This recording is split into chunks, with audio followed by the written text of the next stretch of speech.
Hello everyone, मेरा नाम अरविंद गुप्ता। आज हम लोग लास्ट वीडियो में एसेक्सुअल रिप्रोडक्शन डिस्कस किए थे। आज हम लोग डिस्कस करेंगे सेक्सुअल रिप्रोडक्शन। ठीक है, तो ये पहला चैप्टर का सेक्सुअल रिप्रोडक्शन हम लोग स्टार्ट करेंगे। मैं आपको फिर से याद दिला देता हूँ कि फॉर स्पेसिफिक प्लांट और स्पेसिफिक एनिमल के लिए हम लोग के पास दूसरे चैप्टर्स हैं। इसमें सिर्फ इंट्रोडक्शन और लाइफ स्पेन से कैसे जुड़ता है सेक्सुअल रिप्रोडक्शन वो हम लोग समझेंगे। ठीक है, तो रिप्रोडक्शन इन ऑर्गेनिज्म में हम लोग इससे पहले वाले वीडियो में, अगर आपने वो देखा नहीं हो तो उसको प्लीज देख लीजिए। इससे पहले वाले वीडियो में हम लोग ने एसेक्सुअल रिप्रोडक्शन के टाइप पढ़े थे। अब हम लोग सेक्सुअल रिप्रोडक्शन स्टार्ट करते हैं। अब चूंकि सेक्सुअल रिप्रोडक्शन में दो पेरेंट की जरूरत पड़ती है, ये थोड़ा सा उससे ज्यादा कॉम्प्लेक्स है। ठीक है, it is more complex than that, और इसमें कई एडवांटेज हैं, कई डिसएडवांटेज हैं। We will discuss in this chapter, in this topic हम लोग डिस्कस करेंगे। अब हम लोग स्टार्ट करने जा रहे हैं सेक्सुअल रिप्रोडक्शन। तो मैंने आप लोगों को डिफरेंसेस जब बताए थे सेक्सुअल रिप्रोडक्शन में, sexual reproduction means obviously there including sex, gender male and female, यानी कि ये बाई पेरेंटल होगा। तो इसका सबसे पहले तो ये डेफिनेशन हम समझते हैं। It is a type of reproduction, it is a type of reproduction in which formation and fusion of sex cells called gametes, इनको क्या कहते हैं हम लोग? गैमेट कहते हैं। Gamete are the sex cells. ठीक है, और उसके बाद ये इस डेफिनेशन में दो चीजें साफ लिखी हैं जो एसेक्सुअल रिप्रोडक्शन में नहीं लिखी हुई थी। That is formation and fusion of sex cells. ठीक है, फॉर्मेशन मतलब क्या? गैमेटोजेनेसिस की बात हो रही है, मतलब हैप्लॉइड सेल का बनना। अब क्या होता है हैप्लॉइड डिप्लॉइड में अभी इसी के फ्लो में समझाऊंगा। तो it is a type of reproduction in which formation मतलब सेक्स सेल का बनना। ठीक है, और सेक्स सेल का बनना, और फ्यूजन मतलब जुड़ना। ठीक है, फ्यूजन मतलब, एक्सक्यूज मी, ओके। तो मैं बात कर रहा था कि रिप्रोडक्शन में sexual fusion, formation and fusion की बात हो रही है। फॉर्मेशन मतलब बनना मतलब क्रिएट होना, और फ्यूजन मतलब हो गया उन चीजों का जुड़ना। फ्यूजन वर्ड का मतलब ही होता है जुड़ना। ठीक है, तो बच्चों यहाँ पे क्या बन रहा है, क्या जुड़ रहा है? यहाँ पे गैमेट बन रहा है। अब गैमेट में आपके दो गैमेट हो जाएंगे। क्या क्या? मेल गैमेट और फीमेल गैमेट। फ्यूजन इन दोनों का जुड़ना। जब दो फ्यूजन ऑफ सेक्स सेल होता है, यानी कि मेल और फीमेल गैमेट का जुड़ना फ्यूजन कहलाता है, तो जाइगोट फॉर्म करता है। क्या फॉर्म करता है? जाइगोट। ठीक है, तो टेक्निकली हम कह सकते हैं फॉर्मेशन ऑफ जाइगोट। यहाँ पे fusion of sex cell, fusion of gametes called zygote. ठीक है, अब जाइगोट बनने के बाद क्या होता है? जाइगोट बनने के बाद वो डेवलप होता है, development of zygote into embryoid. ठीक है, जिसे एम्ब्रियोजेनेसिस कहते हैं। Development of zygote into embryoid. ठीक है, मतलब जाइगोट देखिए, अब एक हैप्लॉइड, एक सेल दूसरा सेल से मिलके, दोनों हैप्लॉइड सेल मिलके एक डिप्लॉइड सेल बनाते हैं। अब डिप्लॉइड सेल फिर फर्दर एक पूरे ऑर्गेनिज्म में डेवलप होगा, क्योंकि ऐसा तो है नहीं कि हम यूनिसेलुलर में कर रहे हैं, हम मल्टीसेलुलर में भी कर रहे हैं, तो उस ऑर्गेनिज्म को बड़ा होना भी है। तो जाइगोट बनने के बाद वो एम्ब्रॉय में कन्वर्ट होता है, एंड एम्ब्रॉय से ऑफस्प्रिंग में कन्वर्ट होता है। This process called embryogenesis. Embryogenesis क्या कहते हैं? एम्ब्रॉयोजेनेसिस। ठीक है, अब देखिए बात ये है कि सेक्सुअल रिप्रोडक्शन के लिए लाइफ स्पेन के एक स्टेज पे जाना पड़ता है। Means there is a certain stage which organism has to reach. उस स्टेज पे जाने के बाद ही वो सेक्सुअल रिप्रोडक्शन के लिए एलिजिबल होता है। ठीक है, तो organism must have to reach, organism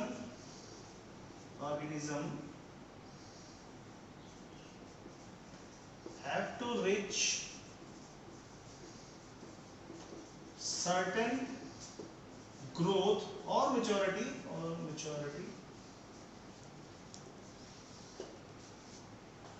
develop to develop the process to ready for reproduction. ठीक है, अब उस फेज को क्या कहते हैं? हम लोग लास्ट क्लास में लाइफ स्पेन पढ़े थे, तो लाइफ स्पेन में जुवेनाइल फेज के बारे में मैंने बताया था। There are 4 stage. Juvenile phase बताया था मैंने आपको, मैच्योरिटी, पोस्ट रिप्रोडक्टिव फेज और डेथ मैंने आपको बताया था। तो ऑर्गेनिज्म को उस फेज तक पहुंचना पड़ता है। तो in the case of animal, अगर हम लोग एनिमल की बात करें, अगर एनिमल्स की बात करें तो उसमें जुवेनाइल फेज होता है जिसके जिस स्टेज में वो सेक्सुअली रिप्रोडक्शन करने के लिए रेडी होता है, वो कैपेबल बनता है, उसके सेकेंडरी सेक्स ऑर्गन डेवलप होते हैं और इस तरह से वो सेक्स ऑर्गन डेवलप होने के बाद वो सेक्सुअल रिप्रोडक्शन में भाग ले सकता है। तो that was juvenile phase. And in the case of plant it is called vegetative phase. In the case of plant it is called vegetative phase. ठीक है, प्लांट में वेजिटेटिव फेज के दौरान ये होता है। ठीक है, तो ये तो हुआ सेक्सुअल रिप्रोडक्शन का एक डेफिनेशन, कह सकते हो कि भाई ये एक ऐसा टाइप का रिप्रोडक्शन जिसमें फॉर्मेशन होता है, फ्यूजन होता है, सेक्स सेल्स जिन्हें गैमेट कहते हैं, फिर फॉर्मेशन ऑफ गैमेट्स को हम लोग जाइगोट कहते हैं, डेवलपमेंट ऑफ जाइगोट को एम्ब्रियो कन्वर्ट होने से एम्ब्रियोजेनेसिस कहते हैं। और हर एक सेक्सुअल रिप्रोडक्शन में किसी भी चीज को पहुंचने के लिए, मतलब एक ऑर्गेनिज्म को रिप्रोडक्शन करने लायक बनने के लिए एक एज लिमिट, अपने लाइफ स्पेन में एक एज तक पहुंचना होता है। ठीक है, then only it will capable for reproduce its own kind. तो obviously reproduction means what? Producing its own younger one with a similar character. तो जुवेनाइल फेज एनिमल्स में और प्लांट्स में हम लोग वेजिटेटिव फेज भी कहते हैं। It's okay. तो इस चैप्टर में हम लोग सिर्फ इंट्रोडक्टरी पार्ट ही देखेंगे। ठीक है, तो जनरली आपको ये समझ में आ गया होगा। हम लोग कैरेक्टरिस्टिक की बात करेंगे। किसकी बात करेंगे? Characteristic of sexual reproduction. ठीक है, कैरेक्टरिस्टिक क्या है सेक्सुअल रिप्रोडक्शन में? ऑब्वियसली ठीक उलट, इसका सबसे इंपॉर्टेंट वाला वर्ड, ये एक बाई पेरेंटल है, पेरेंटल और बाई पेरेंटल है, जिसे हम लोग कह सकते हैं by parental in the case and few cases, for example Taenia जिसको बोलते हैं हम लोग, या फेसिकल हो गया, ये सब में बाई पेरेंटल नहीं होता, बोथ हैविंग सेम पेरेंटल के स्टेज।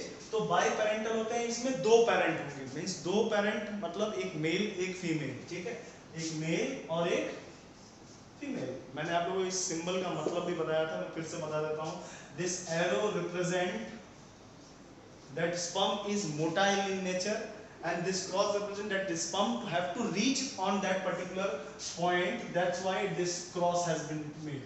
ठीक है, इन दोनों सिंबल का मतलब मैंने आपको पहले बताया, अभी बता रहा हूँ कि अगर ये एरो दिखा रहा है तो it means sperm is motile. Sperm या मेल गैमेट जो होते हैं वो जनरली मोटाइल इन नेचर होते हैं, मॉलिक्यूलर उनका जो वेट होता है बहुत कम होता है, और जो स्पर्म को कहाँ पहुंचना होता है तो इस क्रॉस पर पहुंचना होता है, that's why the symbol is like this. ठीक है, तो they are biparental in nature. Now second one is formation and fusion of gamete. Formation and fusion, as we can discuss here. यहाँ पे फॉर्मेशन होना चाहिए, तो फॉर्मेशन को मैं सीधे लिख देता हूँ गैमेटोजेनेसिस।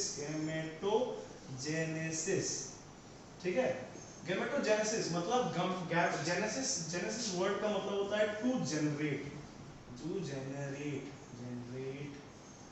ठीक है, माने बनना, टू जनरेट। ठीक है, और गैमेट के बनने के प्रोसेस को गैमेटोजेनेसिस कहते हैं। इसमें दो फेजेस, दो चीजें हैं। जैसे आप अगर मेल देखें तो स्पर्मेटोजेनेसिस, एग्जांपल की सेंस में बोल रहा हूँ, स्पर्मेटोजेनेसिस।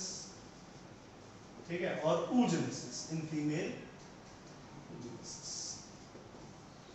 स्पर्म के बनने के प्रोसेस को स्पर्मेटोजेनेसिस कहते हैं और ओवम के बनने के प्रोसेस को हम लोग oogenesis कहते हैं।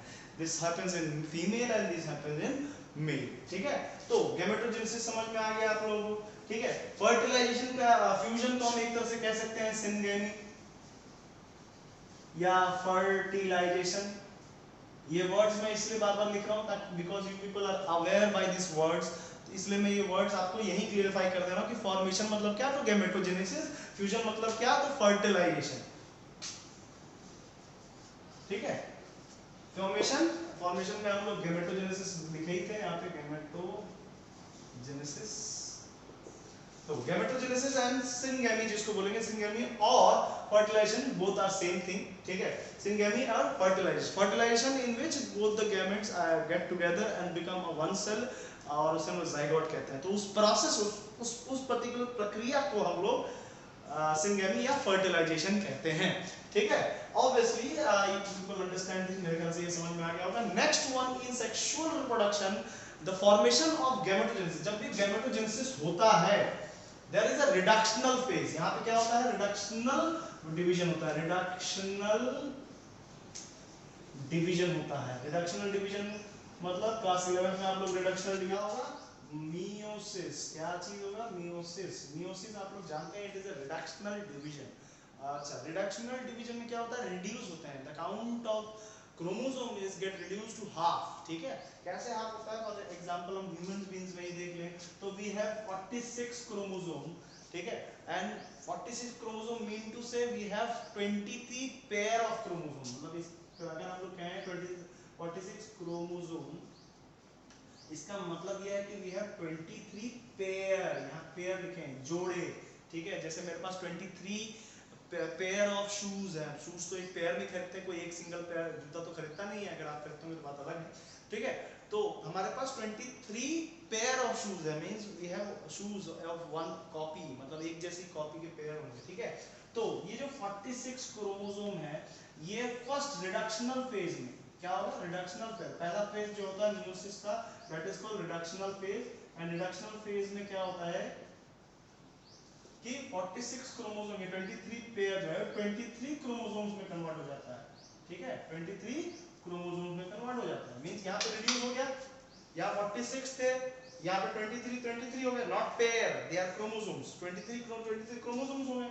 अब ये फर्दर माइटोटिक डिवीजन सिमिलर होता है माइटोटिक डिवीजन में, और ये 23 बनाते हैं, ठीक है। अब यहाँ पे होता ये है कि जैसे मान लीजिए कि गैमेटोजेनेसिस में जब ऐसे डिवीजन होते हैं तो यहाँ पे 4 आउटकम निकले। चारों आउटकम किसमें निकले? ये क्या था? डिप्लॉयड इन नेचर था, ठीक है। डिप्लॉयड इन नेचर, इन सेल्स को मियोसाइट्स भी कहते हैं, मियोसाइट्स भी कहते हैं। और they are also known as germinal cell, germinal cells. Rest of our cells beside germinal cell, बाकी सारे सेल्स जो हैं वो सोमैटिक सेल्स कहते हैं, ठीक है। उनमें माइटोटिक डिवीजन होता है, लेकिन खाली जर्मिनल सेल्स में ही, I will give you idea where the germinal cells आपके गोनाड्स में पाए जाते हैं। गोनाड्स क्या होता है मैं बता रहा हूँ, ठीक है।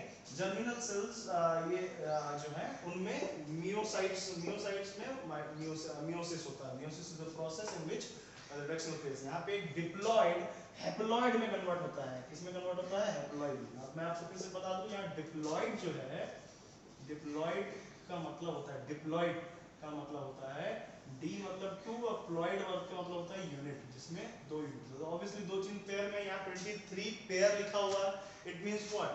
ये डिप्लॉयड इन नेचर है। और जब हम इसे हैप्लॉयड में कन्वर्ट करते हैं तो हैप्लॉयड मतलब हाफ यूनिट है।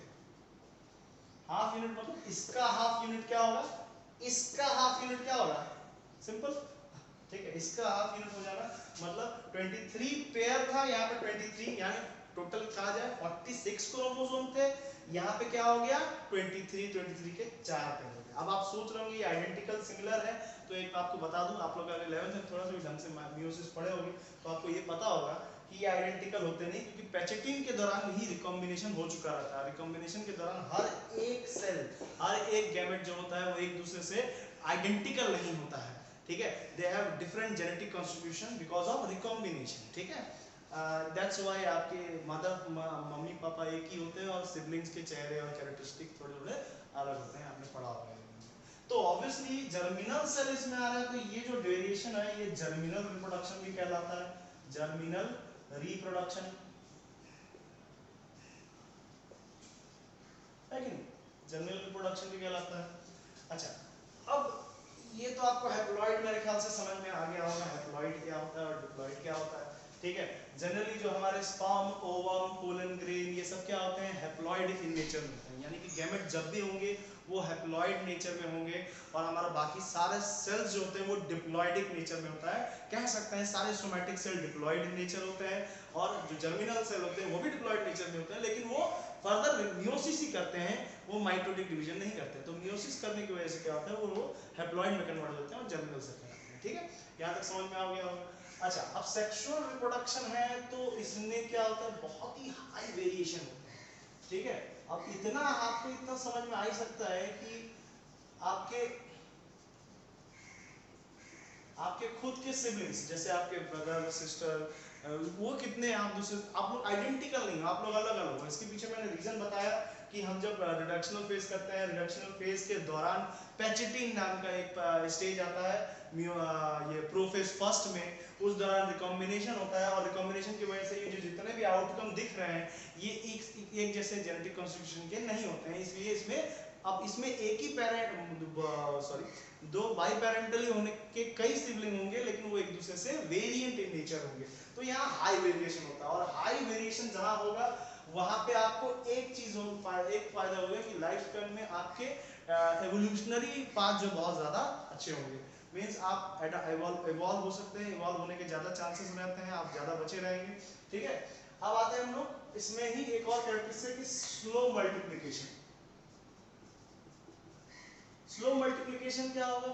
स्लो मल्टीप्लिकेशन मींस, आप देखिए मल्टी सेलुलर ऑर्गेनिज्म, बड़े बड़े से ऑर्गेनिजम्स होते हैं।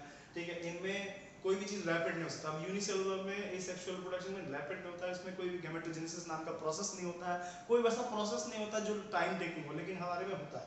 ठीक है, सेक्सुअल रिप्रोडक्शन एक स्लो मल्टीप्लिकेशन प्रोसेस है, इसलिए आप देख सकते हैं गैस्टेशन पीरियड में लंबा समय लगता है, गैमेटोजेनेसिस में समय लगता है, हर चीज में समय लगता है। तो ये एक स्लो मल्टीप्लिकेशन प्रोसेस है। ठीक है, इसमें समय लगता है। ठीक है, हैप्लॉइड्स आपको मैंने बता ही दिया कि भाई गैमेटोजेनेसिस में हमेशा haploid in nature he gamete बनेंगे। तो ये आपको समझ में आ गया। ठीक है, अब हम लोग लाइफ स्पैन के बेसिस में, मींस जैसे हम लोग अभी प्लांट का पढ़ेंगे, उसके बाद एनिमल्स का पढ़ेंगे। जैसे प्लांट में आपने देखा होगा कि कुछ कुछ पौधे जो है वो एक सीजन में ही उगते हैं, उसी में फलन देते हैं और फिर वो मर जाते हैं। ठीक है, तो लाइफ स्पैन के हिसाब से सेक्सुअल रिप्रोडक्शन के आउटकम के हिसाब से हमने कुछ नामकरण करके रखे हुए हैं। एनसीईआरटी में अच्छे से इसको दिया गया है, तो मैं इसको आपको समझा दूं ताकि आप कंफ्यूज ना हो कि तो sexual reproduction on the basis of life span, sexual reproduction on the basis of life span पे आते हैं। पहले हम लोग प्लांट में आते हैं। In the case of plant, in the case of plant, in the case of plant में हम लोग आते हैं, दो टाइप के पौधे होते हैं, जिसमें मोनोकार्पिक और पॉलीकार्पिक। Monocarpic, polycarpic. ठीक है, अब मोनोकार्पिक होता है क्या? Mono means single life span का, इसमें आपके तीन आते हैं वैसे तो। मोनोकार्पिक आपको मैं बता देता हूँ कि होता क्या है। जैसे मोनोकार्पिक मतलब अपने पूरे लाइफ स्पैन में, ये देखिए प्लांट की बात हो रही है, पूरे लाइफ स्पैन में एक बार फ्लावर होना, फ्लावर और फ्रूटिंग होना। ठीक है, मतलब पूरे लाइफ स्पैन में सिर्फ एक बार वो रिप्रोड्यूस कर पाता है अपने आप को, उसके बाद वो मर जाता है। ठीक है, डेथ फेज में। तो मोनो मतलब, और कार्पिक मतलब होता है लाइफ। ठीक है, तो कार्पिक मतलब होता है लाइफ स्पैन एक्चुअली। तो अपने पूरे लाइफ के दौरान सिर्फ एक बार रिप्रोड्यूस होना। ठीक है, इसको हम लोग मोनोकार्पिक कहते हैं। तो ऐसे कौन कौन से प्लांट्स हैं? जैसे कुछ एनुअल प्लांट्स कहलाते हैं, एनुअल प्लांट्स, कुछ बाइनियल प्लांट्स कहलाते हैं। ठीक है, और कुछ पेरिनियल प्लांट। अब देखिए, एनिमल प्लांट जो होते हैं वो सिर्फ अपने मतलब लाइफ साइकिल को कंप्लीट करते हैं। जैसे कंप्लीट देयर लाइफ साइकिल, हम लिख ही देते हैं, complete their life cycle, complete their life cycle on one season. ठीक है, अब आप इसका एक बढ़िया एग्जांपल आप देख सकते हैं। जैसे आप अपने गेहूं की खेत देखी होंगी, राइस, पेडी फील्ड्स, मैरीगोल्ड, तो ये सब क्या है? ये एक सीजन में होती हैं, एक सीजन पर अच्छे से ग्रो होती हैं, एक सर्टेन एज पा जाती है रिप्रोड्यूस करने के लिए। फिर ये सेक्सुअल रिप्रोडक्शन होता है, पोलिनेशन होता है, पॉलिनेशन होता है, फ्यूजन फर्टिलाइजेशन होता है, वो सब स्टेप्स होते हैं, और वो फ्रूटिंग देते हैं, और उसके बाद वो मर जाते हैं, दे डाई। ठीक है, तो पूरे लाइफ साइकिल में उन्होंने सिर्फ एक बार फल देना होता complete their life cycle in one season and flower once, ठीक है, जो flower once in life cycle, flower once in life cycle, ठीक है। मोनोकार्पिक किसे कहते हैं? Those plant who flower once in their life cycle, ठीक है।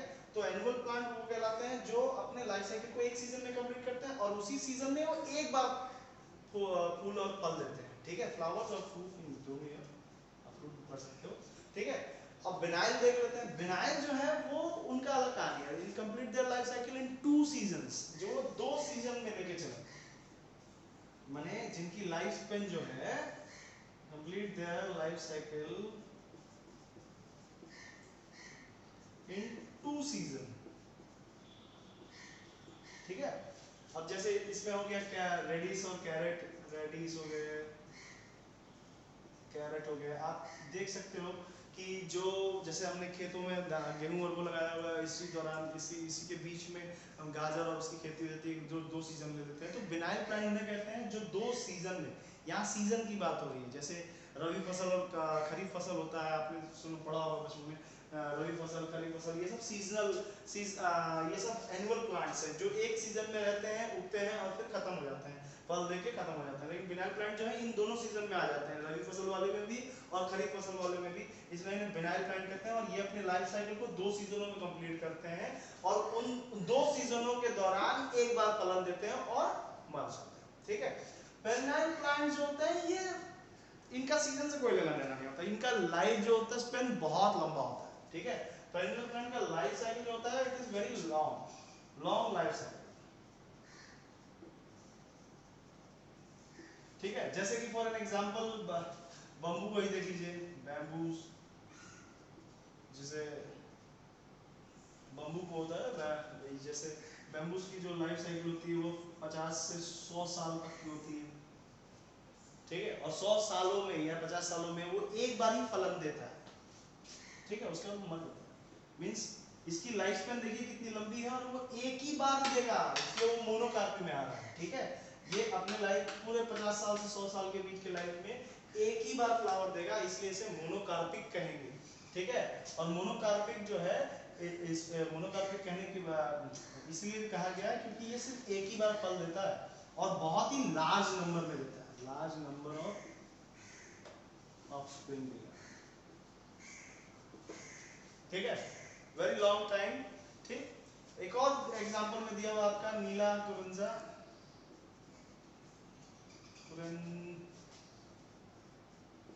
जी, नीला कुरंजी, ये 12 साल इसकी लंबी लाइफ स्पैन है और 12 साल में सिर्फ एक बार। तो ये सारे जो जितने भी पौधों के नाम लिए हैं, अब आप खुद भी आइडेंटिफाई कर सकते हैं लाइफ स्पैन के हिसाब से। रिप्रोडक्शन जो करते हैं, रिप्रोडक्शन करेंगे तभी फ्लावरिंग और फ्लावर होगा, ठीक है। इसके अंदर कोई एक सीजन में कर रहा है तो वो एनिमल हो गया, कोई 2 सीजन लेके कर रहा है या पूरा साल लेके कर रहा है, तो इसको पहचानने का तरीका भी साल के हिसाब से भी ले सकते हैं, जो पूरा साल या आधा साल, ठीक है। और जो लंबे समय तक जिंदा रहता है और बीच में रिप्रोड्यूस करता है और मर जाता है एक ही बार, जैसे ये मोनोकार्पी में ये भी आता है, तो ये भी एक लंबे समय तक रहता है, तो इसे हम लोग पेरिनाइल प्लांट्स कहते हैं। क्या कहते हैं? पेरिनाइल प्लांट्स, ठीक है। समझ में आ गया होगा मेरे ख्याल से। अच्छा, पॉलीकार्पी क्या होती है? पॉलीकार्पी जो लंबे समय तक जाते हैं, ठीक है। पॉलीकार्पिक में आते हैं, पॉलीकार्पिक में वो पौधे आते हैं जो रेगुलर इंटरवल में तो ये देते हैं, फलन देते हैं, फूल देते हैं। आपके किसी भी पेड़ को देख लो, एप्पल बनाना, किसी भी फलन को देख लो, जो रिपीटेटिव, मतलब जो अपने लाइफ स्पेन में हर एक सीजन के बाद फल देना शुरू कर, आम, एप्पल, कोई भी चीज, ठीक है, दे फ्लावर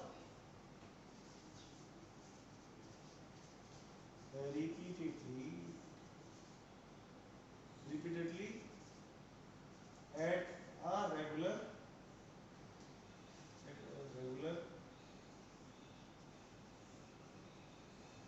इंटरवल, एक निश्चित इंटरवल के बाद वो फलन अपना देते रहते हैं, ठीक है। तो उसको हम लोग ऐसे पौधे को हम लोग पॉलीकार्पिक कहते हैं। मतलब अगर आप मोनोकार्पिक और पॉलीकार्पिक में डिफरेंस देना है तो पॉली मतलब बहुत होता है, मैनी, पॉली मींस मैनी, कार्पिक तो मतलब समझ रहे हो, ठीक है। पॉलीकार्पिक मतलब अपने पूरे लाइफ स्पैन में हर एक रेगुलर इंटरवल के बाद रिप्रोड्यूस रिप्रोड्यूस करते रहना, और मोनोकार्पिक मतलब एक बार रिप्रोड्यूस करना और फिर डेथ। ठीक है, तो मोनोकार्पिक और पॉलीकार्पिक आपको समझ में आ गया। ठीक है, अब हम लोग समझेंगे सेक्सुअलिटी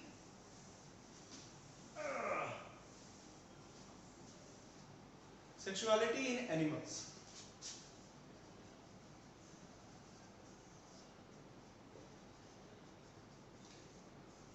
बहुत ही इजी चीज है।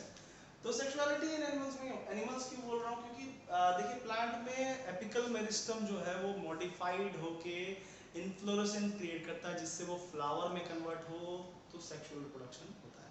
एनिमल्स में वहाँ भी ये मॉर्फोलॉजिकल और फिजियोलॉजिकल चेंज होता है, लेकिन एनिमल्स में भी एक साइक्लिक चेंज होता है। ठीक है, इन जुवेनाइल फेज फॉलोड, अगर हम कह सकते हैं जुवेनाइल फेज में, जुवेनाइल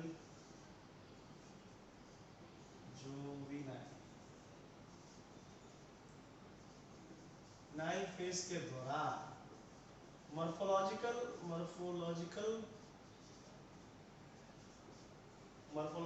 और फिजियोलॉजिकल चेंज होता है शरीर के, फिजियोलॉजिकल चेंज, साइक्लिक चेंज कहेंगे क्योंकि साइक्लिक चेंज होता है। अगर आप देखें तो cyclic change in their gonads और रिप्रोडक्टिव ऑर्गन। अब बहुत लोग सोचते हैं reproductive organ, primary reproductive organ testis and ovaries को कहा जाता है। किसको कहा जाता है? प्राइमरी, अगर हम कहा रिप्रोडक्टिव ऑर्गन जो है, रिप्रोडक्टिव ऑर्गन जो होते हैं वो प्राइमरी, जो जिन्हें हम लोग गोनाड कहते हैं। गोनाड मतलब क्या होता है? Gonad are those the sexually reproductive organ present in separate body और सेम बॉडी। वो पार्ट जो आपका सेक्सुअल रिप्रोडक्टिव ऑर्गन होता है, जो या तो फॉर्मेशन ऑफ गैमेट करता है या इंसेमिनेशन के लिए या फिर किसी भी तरह से सपोर्ट करने वाला जो रिप्रोडक्शन का, उसको हम लोग गोनाड कहते हैं। Mail gonad, female gonad different होता है, आप सब जानते हैं। तो प्राइमरी रिप्रोडक्टिव ऑर्गन जो होते हैं वो फीमेल के, मेल के टेस्टिस होते हैं और फीमेल के ओवरी होती है।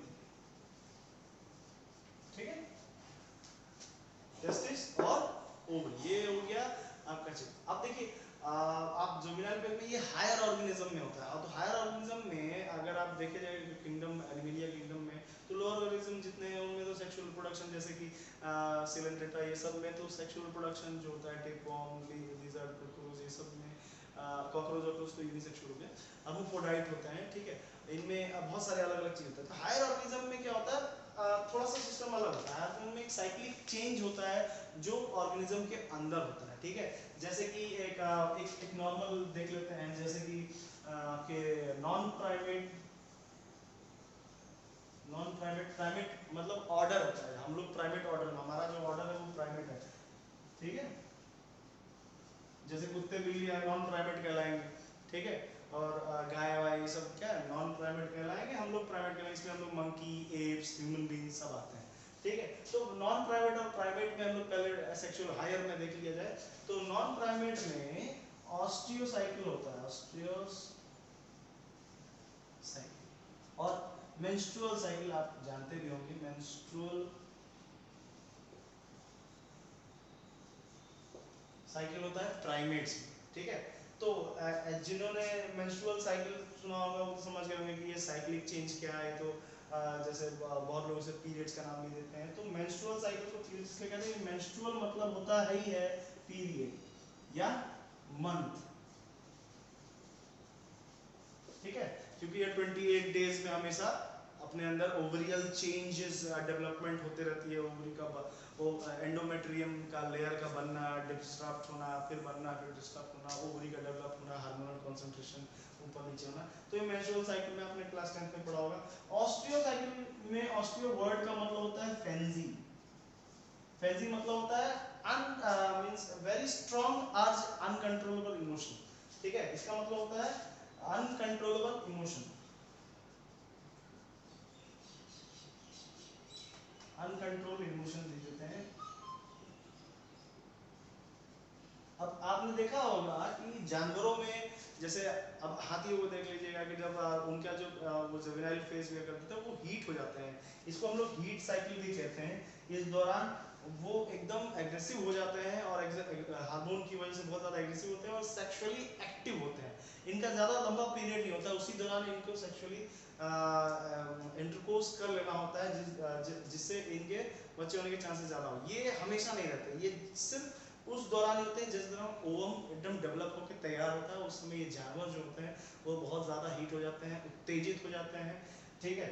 और इसीलिए इसका नाम ऑस्टियोसाइकिल पड़ा है, बिकॉज इस दौरान उनके अंदर बहुत सारा उग्रता आ जाती है, वो अपने कंट्रोल में नहीं रहते, ठीक है। मेंस्ट्रुअल साइकिल में ऐसा कुछ नहीं है, रेसिस्टेबल सेक्स अर्ज होता है, जिसमें मींस ये एक मंथ में इसको रेसिस्ट किया जा सकता है, ठीक है। ये लंबे समय तक भी रहता है और इसके अंदर एंडोमेट्रियम लेयर जो है वो फिर से डेवलप होती है, फ्रैक्चर होती है, डेवलप होती है, फिर इसमें अब्जॉर्ब हो जाती है, ठीक है। तो ऑस्टियोसाइकिल में जनरली किसमें होते हैं, इनमें जैसे एलिफेंट्स हो गए, डॉग, कैट, कुछ भी पकड़ लीजिए, ठीक है। मेंस्ट्रुअल साइकिल इसमें होते हैं मंकीज, एप्स, ह्यूमन, ठीक है। तो मेंस्ट्रुअल साइकिल हम लोग बहुत अच्छे से डिस्क्राइब करेंगे, थर्ड चैप्टर में हम लोग मेंस्ट्रुअल साइकिल बहुत अच्छे से पढ़ेंगे। और ऑस्टियो साइकिल में हमें बस सर्टेन हीट पीरियड होता है जिस इंटरवल के दौरान उन्हें इंटरकोर्स या कॉपुलेशन कंडक्ट कर लेना चाहिए, ठीक है। अब हम लोग आगे बढ़ते हैं। सेक्सुअलिटी इन ऑर्गेनिज्म में जब हम लोग पढ़ रहे थे आगे, तो मेच्योरिटी होना बहुत ज़्यादा ज़रूरी होती है। मेच्योरिटी के केस में अगर हम देखा जाए तो मेच्योर होने के बाद बहुत सारी चेंजेस आती हैं बॉडी के अंदर, ठीक है। तो इन चेंजेस को हम लोग जैसे कुछ होते हैं सेक्सुअल होता है, कुछ बाइसेक्सुअल होते हैं, तो वो भी हम लोग नेक्स्ट वीडियो में पढ़ेंगे अच्छे से। अभी के लिए हम लोग आज इतना ही रखते हैं और नेक्स्ट वीडियो में मैं स्टार्ट करूंगा ऑर्गेनिज्म, जैसे कि बाइसेक्सुअल क्या होता है, सेक्सुअल क्या होता है, हार्मोपोडाइट्स क्या होते हैं, हम लोग नेक्स्ट वीडियो में ये डिस्कस करेंगे। तब तक के लिए आप इसको एक बार रिवीजन मार लें, एनसीईआरटी पढ़ें, घर पे रहें, सेफ रहें और प्लीज़ पढ़ाई करें।